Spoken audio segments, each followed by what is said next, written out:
अस्सलामुअलैकुम नाजरीन। Chemistry eight door आपका अपना चैनल जो आपको ज़िंदगी के हर उस मैदान में मालूमात फराहम करेगा जहाँ पर केमिस्ट्री की मालूमात से आपकी ज़िंदगी में बेहतरी आ सकती है। नाज़रीन, ज़िंदगी का शायद ही कोई ऐसा शोबा हो जहाँ पे केमिस्ट्री की मुदाखलत ना हो। आज हम बात करेंगे चाय की केमिस्ट्री की और चाय के फ़ायदों की। उससे पहले अगर आपने अभी तक हमारा चैनल सब्सक्राइब नहीं किया तो चैनल को सब्सक्राइब कर लें और साथ में बेल आइकन को भी दबा दें ताकि मेरी हर नई आने वाली वीडियो के नोटिफिकेशंस आपको मिलते रहें और आपको ज़िंदगी में जहाँ केमिस्ट्री की मालूमात चाहिए हो वहाँ पे आपको केमिस्ट्री की मालूमात मिलती रहें। चैनल को लाइक करें और अपने दोस्तों के साथ शेयर भी करें ताकि हर शख्स को केमिस्ट्री की मालूमात मिल सकें और उसकी ज़िंदगी में बेहतरी आ सके। नाज़रीन, चाय एक पौधे कैमिलिया साइनेसिस से हासिल की जाती है। अगर हम बात करें कि सब्ज़ चाय और काली चाय में क्या फ़र्क है, क्योंकि हमारे घरों में आमतौर पर दो चाय बहुत ज़्यादा इस्तेमाल होती हैं, सब्ज़ चाय ग्रीन टी और काली चाय ब्लैक टी। नाज़रीन, सब्ज़ चाय और काली चाय दोनों की दोनों एक ही पौधे कैमिलिया साइनेसिस से हासिल की जाती हैं, लेकिन उससे आगे जो कीमियाई प्रोसेस है इनको इस पौधे से हासिल करने का, वो दोनों के लिए थोड़ा सा मुख्तलिफ है। जब काली चाय हासिल की जाती है तो कैमिलिया साइनेसिस की तकसीद या ऑक्सीडेशन की जाती है और जब सब्ज़ चाय हासिल करनी हो तो कैमिलिया साइनेसिस की तकसीद या ऑक्सीडेशन नहीं की जाती। नाज़रीन, चाय में सबसे एक्टिव कंपाउंड कैफीन है और अगर आप सब्ज़ चाय और काली चाय को कैफीन के हवाला से आपस में कंपेयर करें तो काली चाय में कैफीन की मिकदार सब्ज़ चाय के मुकाबले में ज़्यादा होगी। नाज़रीन, चाय हमारी ज़िंदगी का एक लाजमी जुज़ बन चुकी है, बल्कि बहुत से लोगों का इसके बगैर गुजारा मुश्किल नज़र आता है और बहुत से लोगों का रोज़मर्रा ज़िंदगी की जिम्मेदारियों को सरअंजाम देने के लिए चाय को पीना लाजमी नज़र आता है और कुछ लोग थकावट को ख़त्म करने के लिए या अपने आप को एक्टिव रखने के लिए चाय का इस्तेमाल करते हैं। दुनिया भर में पानी के बाद सबसे ज़्यादा इस्तेमाल होने वाला मशरूब चाय है। नाज़रीन, ये सबसे पहले इंसान की ज़िंदगी में कैसे दाखिल हुई? अगर हम बात करें चाय की मुख्तसर तारीख की तो कहते हैं चाय सबसे पहले चाइना में इलाज के तौर पर इस्तेमाल हुई।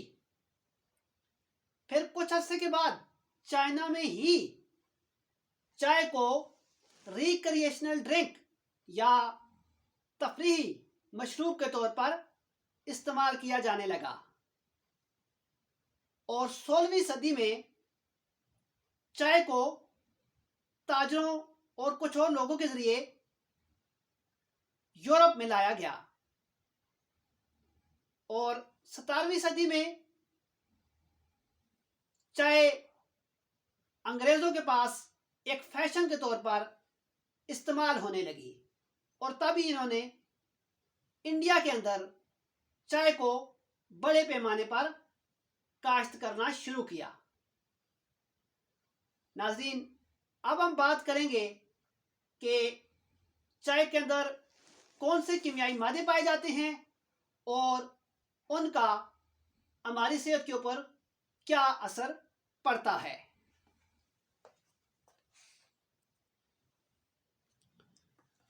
नाज़रीन, चाय पीने से दिल की बीमारियों के चांसेस में कमी आ जाती है। अमेरिका में शाया होने वाली एक तहकीक के मुताबिक चाइना के 1 लाख लोगों पर रिसर्च की गई। जो लोग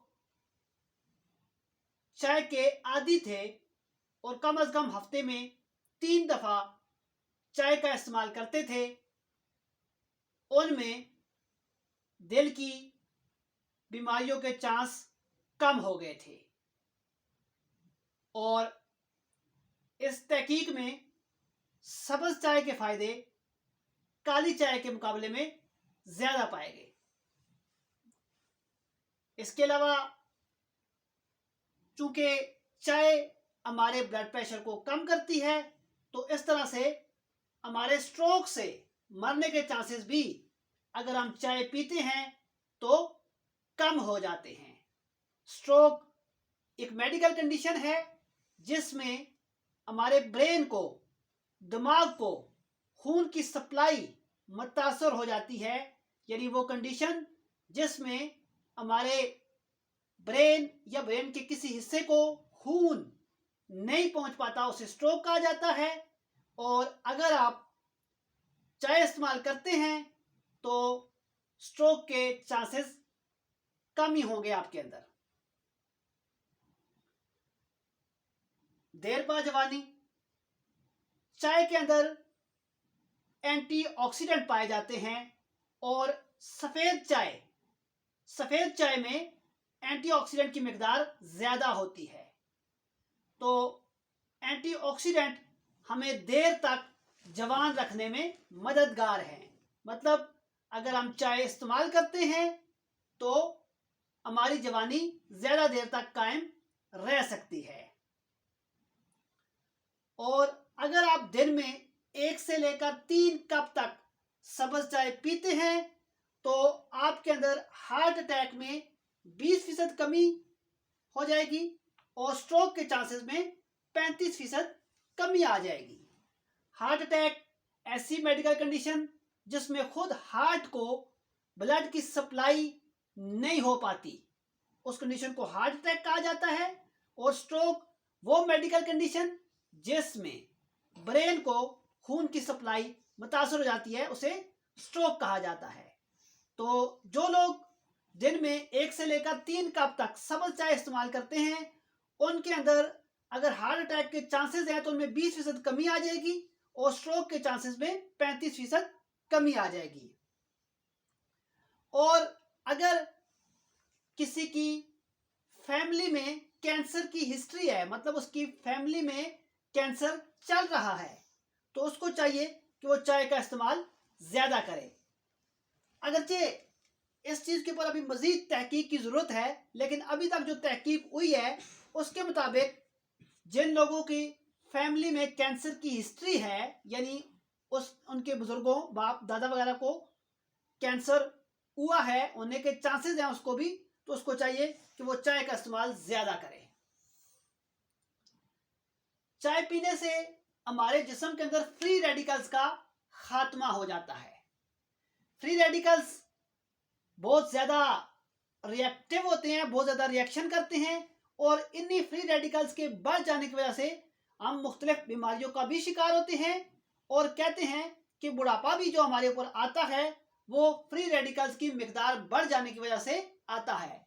और अगर फ्री रेडिकल्स की मिकदार को कंट्रोल कर लिया जाए, कम कर लिया जाए, तो हम बहुत सारी बीमारियों से भी बच सकते हैं और हमारी जवानी भी देर तक कायम रह सकती है। तो फ्री रेडिकल्स को कम करने में चाय मददगार है।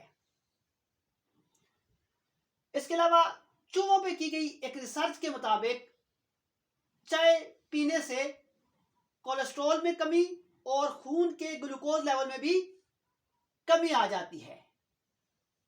तो इस तरह ये हमारे लिए हेल्पफुल है। चाय में पॉलीफिनोल्स मौजूद होते हैं जो कि हमारे निज़ाम हज़म के बैक्टीरिया के लिए बहुत मुफीद हैं। हमारे निज़ाम हज़म में दो तरह के बैक्टीरिया पाए जाते हैं, फ़ायदेमंद बैक्टीरिया और नुकसानदेह बैक्टीरिया। जो नुकसानदेह बैक्टीरिया वो बहुत सारी बीमारियां हमारे अंदर पैदा करते हैं और जो फ़ायदेमंद बैक्टीरिया हैं वो हमारे निज़ाम हज़म में भी मदद करते हैं। तो चाय में जो पॉलीफिनोल्स मौजूद हैं, ये पॉलीफिनोल्स जो हमारे लिए मुज़र सेहत बैक्टीरिया हैं उनकी नशोनुमा को रोक देते हैं, जबकि हमारे लिए जो फ़ायदेमंद बैक्टीरिया हैं उनकी नशोनुमा को चाय में मौजूद पॉलीफिनोल्स बढ़ा देते हैं। इसके अलावा पॉलीफिनोल, अगर हमें कैंसर हो चुका है तो हमारे अंदर जो कैंसर सेल्स हैं, लेकिन यानी वो सेल, वो खलिए जिनको कैंसर हो चुका है, उनको खत्म करने में पॉलीफिनोल मदद करेंगे। अगर वो खलिए जिनको कैंसर हो चुका है उनको खत्म ना किया जाए तो वो सेहतमंद खलियों को भी मुतासर करेंगे और कैंसर हमारे पूरे जिस्म में फैल सकता है। कैंसर की 100 से ज्यादा इकसाम पाई जाती हैं। इनमें कुछ इकसाम ऐसी भी हैं जो नाकाबिले इलाज हैं। तो पॉलीफिनोल जो कि चाय में पाए जाते हैं, ये उन कैंसर सेल को खत्म करने में मददगार हैं। और नाज़रीन, इसके अलावा कैफीन, जो मैंने पहले भी बात की, चाय का सबसे ज़्यादा एक्टिव कंपाउंड, चाय में सबसे ज़्यादा असर करने वाला कीमियाई मादा कैफीन, उसकी वजह से हमें किसी चीज़ पे फोकस करने में मदद मिलती है और वो हमें पुरजोश और अलर्ट रखने में मददगार है। नाज़रीन, उम्मीद करता हूँ आपके लिए आज की ये वीडियो हेल्पफुल रही होगी और आपको अपनी ज़िंदगी में चाय को फ़ायदे के लिए इस्तेमाल करने में मदद देगी। खुश रखें, खुश रहें। अल्लाह हाफ़िज़।